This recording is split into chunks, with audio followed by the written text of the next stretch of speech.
नमस्कार दोस्तों, स्वागत है आपका एक बार फिर से समग्र ज्ञान पर। दोस्तों, अगर आप अपने जीवन में कुछ नया सीखने की चाह रखते हैं तो चैनल को सब्सक्राइब जरूर करें। आज की जानकारी बहुत महत्वपूर्ण है। आज की इस वीडियो में आप जानेंगे कि जिस घर में बिल्ली अपने बच्चों को जन्म देती है उस घर में क्या होता है, अच्छा होता है या बुरा होता है। अगर आप भी अपने घर में बिल्ली रखते हैं और अगर आपके घर में बिल्ली अपने बच्चों को जन्म देती है तो आपको ये वीडियो जरूर देखना चाहिए। जिन लोगों को बिल्लियां पसंद हैं, जिनको अपने घर में बिल्लियां पालना पसंद है, वे सभी इस वीडियो को जरूर देखें। आपके ज्ञान में इजाफा होगा। कुत्ते बिल्लियां घर में पालना आज के युग में एक फैशन सा हो गया है और इसके पीछे मानव का जीव जंतुओं के प्रति प्रेम होना भी होता है। तो घर में लोग कुत्ते और बिल्लियां पालते हैं, परंतु कुत्ते बिल्लियां पालना सही होता है या गलत, आज इस वीडियो में आप जानेंगे। वैसे बिल्लियों के बारे में आपने काफी सारी बातें सुनी होंगी, बिल्लियों के संकेतों के बारे में भी आपने काफी सारी बातें सुनी होंगी, काफी कहानियां सुनी होंगी, इसके बारे में पढ़ा भी होगा। परंतु आज जो सच्चाई हम आपको बताने वाले हैं ये हर व्यक्ति को सुननी चाहिए। बिल्ली एक पालतू जानवर होता है जो हर घर में जाता है। इस संसार में ऐसा कोई घर नहीं है जिसमें बिल्ली का आगमन नहीं होता। बिल्ली हर उस घर में जाती है जिस घर में मानव रहते हैं, जहां उसको खाने को मिल जाता है। परंतु क्या आप जानते हैं कि अगर आपके घर में बिल्ली आती है और अक्सर आती रहती है तो उसका क्या संकेत होता है? और अगर आपके घर के आसपास बिल्लियां रोती हैं तो उसका क्या संकेत होता है? और अगर आपके घर में बिल्लियां अपने बच्चों को जन्म देती हैं तो उसका क्या संकेत होता है? अगर आप किसी शुभ कार्य हेतु कहीं जा रहे हैं और बिल्ली आपका रास्ता काट जाए तो उसका क्या संकेत होता है? इन सभी सवालों के जवाब आपको आज के इस वीडियो में मिलने वाले हैं। कहा जाता है कि जिस घर में बिल्लियां अपने बच्चों को जन्म देती हैं उस घर में मां लक्ष्मी का आगमन होता है।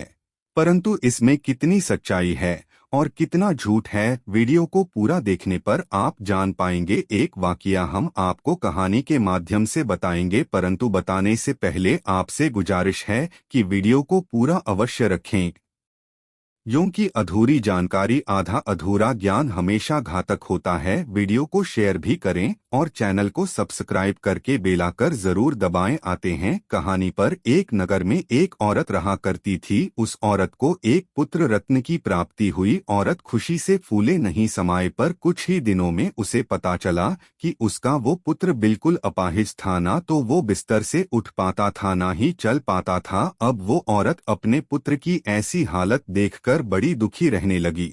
हर समय उसको ये चिंता रहती कि मेरे इस पुत्र का क्या होगा। फिर जब दूसरा साल लगा तो दूसरे साल में उस औरत ने दूसरे बच्चे को जन्म दिया। वो भी पुत्र ही था। उसका दूसरा पुत्र भी पहले की तरह बिल्कुल अपाहिज था। वो भी उस औरत के पहले पुत्र की तरह ना तो अपने बिस्तर से उठ पाता था, ना ही चल पाता था। अब उस औरत को और भी ज्यादा चिंता सताने लगी कि अब तो मेरे दो पुत्र हैं, परंतु दोनों ही बिल्कुल अपाहिज हैं। इनका क्या होगा?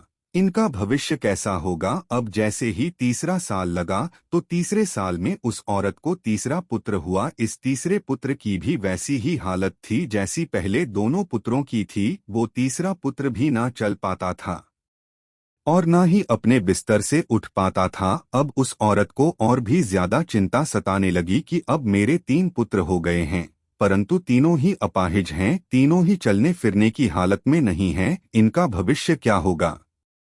अब इनका लालन पालन कैसे करेंगे? हम माता पिता कितने दिन जिंदा रहेंगे? जब तक हम जीवित हैं तब तक तो इनकी देखभाल हम कर सकते हैं, परंतु हमारे जाने के बाद इनका क्या होगा? यही चिंता उस औरत को खाई जा रही थी। अब चौथा वर्ष लग गया तो चौथे वर्ष में उस औरत को चौथा पुत्र हुआ। वो चौथा पुत्र भी अपाहिज था। वह पुत्र भी उसी तरह था। वह भी न तो बिस्तर से खड़ा हो पाता था, ना ही चल पाता था। अब उस औरत की हालत और भी ज्यादा खराब हो गई। अब वो सोचने लगी कि मेरी कोख से हमेशा अपाहिज पुत्र ही जन्म क्यों लेते हैं? हो सकता है मेरी कोख में कोई खराबी हो, मेरी कोख में ही कोई दोष हो, मेरी कोख ही खराब है। ये सोचकर वो औरत बड़ी दुखी हो गई। अब जब 5वां साल लग गया तब 5वें साल में उस औरत को 5वां पुत्र हुआ। वो 5वां पुत्र भी उन्हीं की तरह हुआ जैसे कि पहले 4 पुत्र हुए थे। वो 5वां पुत्र भी ना तो अपने बिस्तर से उठ पाता था और ना ही चल पाता था। अब उस औरत ने अपनी पूरी आशा छोड़ दी। पहले उस औरत को ऐसी आशा थी कि एक पुत्र अपाहिज है तो दूसरा पुत्र ठीक होगा, तब 2 पुत्र अपाहिज हो गए तो औरत को आशा होने लगी कि तीसरा तो ठीक हो जाएगा। तब पुत्र अपाहिज हुए तो सौरभ ने ये आशा रखी कि मेरा चौथा पुत्र सही होगा। जब चौथा पुत्र भी अपाहिज निकला तो उस औरत ने बड़ी उम्मीद से 5वें को जन्म दिया कि हो सकता है 5वां पुत्र स्वस्थ और सुदृढ़ होगा। जब 5वां पुत्र भी उस सौरभ का अपाहिज पैदा हुआ तो बेचारी बिल्कुल निराश हुई। उसने आशा छोड़ दी और सोचने लगी कि हो सकता है मेरे नसीब में अपाहिज पुत्र ही लिखे हैं या फिर हो सकता है मेरी कोख ही खराब हो। यही सोचकर सौरभ बड़ी दुखी हो गई और घुट घुट कर जीने लगी। उस औरत को हमेशा ये चिंता सताने लगी कि मेरे जाने के बाद इन 5 पुत्रों का क्या होगा। माँ तो पुत्रों को सहारा कौन देगा, इनका लालन पालन कौन करेगा। यही चिंता उस औरत को खाई जा रही थी। वो घुट घुट कर जीती रही और अपने पुत्रों का रो रो कर लालन पालन करती रही। वो खून के आंसू पीती परंतु अपने पुत्रों का अच्छे से लालन पालन किया करती। अब कुछ समय निकलने के बाद उस औरत के घर में एक सफेद बिल्ली का आगमन हुआ। वो बिल्ली उस औरत के घर में ही रहने लगी। वो औरत अपने बच्चों की तरह ही उस बिल्ली से भी प्रेम करने लगी, उसे खिलाने पिलाने लगी। अब कुछ ही दिन वो बिल्ली उस औरत के घर में रही और उसने 4 सुंदर बच्चों को जन्म दिया। जब बिल्ली ने अपने 4 बच्चों को जन्म दिया तब चमत्कार हुआ। उस औरत का पहला बच्चा बिल्कुल ठीक हो गया। अब उस औरत का पहला बच्चा अपने बिस्तर से खड़ा भी होने लगा और अपने पाँव पर चलने भी लगा। अब वो औरत बड़ी प्रसन्न हुई, बड़ी खुश हुई। उसने ऊपर वाले को दिल से धन्यवाद दिया। अब उस औरत ने बिल्ली के बच्चों को भी अपने पास ही रख लिया, उनका अच्छे से लालन पालन करने लगी। कुछ दिन निकलने के बाद उस बिल्ली का फिर से प्रसव हुआ और बिल्ली ने फिर से अपने 4 बच्चों को जन्म दिया। अब फिर से चमत्कार हुआ। इस बार उस औरत का दूसरा लड़का ठीक हो गया। इसी तरह से जब जब बिल्ली को प्रसव हुआ तब तब उस औरत का एक एक बच्चा ठीक होता गया। इस तरह से उस औरत के सभी बच्चे ठीक होते चले गए। वो बिल्ली और उसके बच्चों की देखभाल करती गई। फिर उस औरत के घर में धन की कोई कमी नहीं रही। शास्त्रों में ऐसा बताया जाता है कि जिस घर में बिल्ली अपने बच्चों को जन्म देती है उस घर में माँ लक्ष्मी का तीव्र गति से आगमन होता है। उस घर में सुख समृद्धि इतनी आ जाती है कि उस घर में रहने वाले इंसान से संभाले नहीं संभलती। जिस घर में बिल्लियां अपने बच्चों को जन्म देती हैं उस घर में सुख समृद्धि भरपूर आती है, बरकत आती है। परंतु शास्त्रों में ये भी बताया गया है कि बिल्ली को घर में पालना शुभकारी होता है। जिस घर में बिल्ली होती है वो भी बहुत अशुभकारी होता है, इसलिए बिल्लियों को पालना शास्त्रों के अनुसार अशुभ समझा जाता है। शास्त्रों में बताया जाता है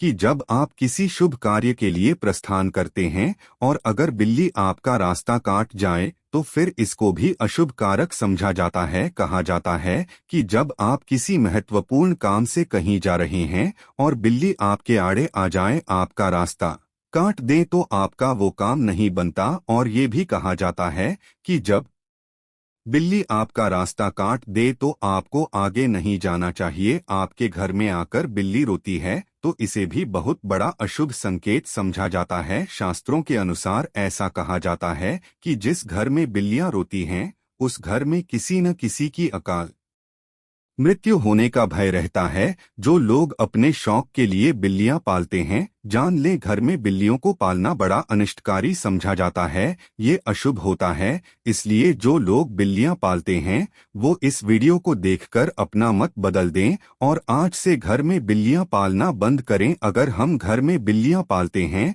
तो शास्त्रों में वर्णित है कि जहां बिल्लियां रहती हैं वहां पर नकारात्मक ऊर्जाओं का असर होता है। जिस घर में बिल्लियां रहती हैं उस घर में बुरी ऊर्जा का असर रहता है, इसलिए बिल्लियां पालना बहुत अशुभ कारक होता है। और अगर आपको आधी रात में बिल्ली दिखाई देती है तो इसको भी बहुत बड़ा अपशगुन समझा जाता है। कहा जाता है कि जिस व्यक्ति को आधी रात को बिल्ली दिखाई देती है उस व्यक्ति का भाग्य रूठ जाता है। परंतु दूसरी तरफ ये भी कहा जाता है कि जिस घर में बिल्ली अपने बच्चों को जन्म देती है उस घर में मां लक्ष्मी का आगमन हो जाता है। उम्मीद करते हैं आपको वीडियो पसंद आई होगी। ऐसे ही अच्छी जानकारी वाली वीडियो देखने के लिए चैनल को सब्सक्राइब जरूर करें। धन्यवाद।